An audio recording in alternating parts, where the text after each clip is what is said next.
ఈ సభాముఖంగా ఛాలెంజ్ నేను స్వీకరిస్తున్నాను. సమయం లేదు మిత్రమా, సమయం లేదు. యుద్ధమే, సమరమే, అయిపోయింది నీ పని. ఛాలెంజ్ నేను స్వీకరిస్తున్నా.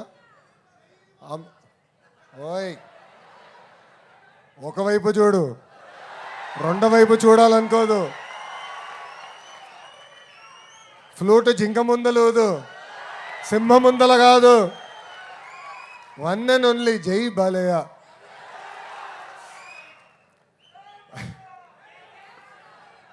ఆయన అంత పవిత్రమైన వ్యక్తిని నేను ఏనాడు చూడలే. కోపం ఎంత స్పీడ్గా వస్తుందో ప్రేమ కూడా అంతే స్పీడ్గా వస్తుంది. నాకు బ్రహ్మనికి పెళ్ళి 19 సంవత్సరాలు అయింది. బ్రహ్మని గ్రాడ్యుయేషన్ అనుకుంటా, నా గ్రాడ్యుయేషన్ యూఎస్ ఉన్నప్పుడు ఆయన వచ్చారు. సో జనరల్గా పెద్దవారు అమ్మ నాన్న వచ్చారు, అత్తగారు మామగారు వస్తే హోటల్లో పెడతాం. మన ఉండేది ఇంత బుల్లి అపార్ట్మెంట్, వాళ్ళే ఎందుకు పెడతాం. సో బాబుగారు అమ్మ నాన్నగారు వచ్చారు, ప్రోగ్రామ్ అయిపోయింది, వెళ్ళిపోయారు. బాలయ్య బాబు గారు సీరియస్, సరే నా హోటల్లో నా వల్ల అవట్లేదురా అన్నాడు. కానీ ఇంట్లో ఉండేదే 1 బెడ్రూమ్ అపార్ట్మెంట్, దాంట్లో మీరు ఎక్కడ పడతారు, నేను ఎక్కడ పడతాను.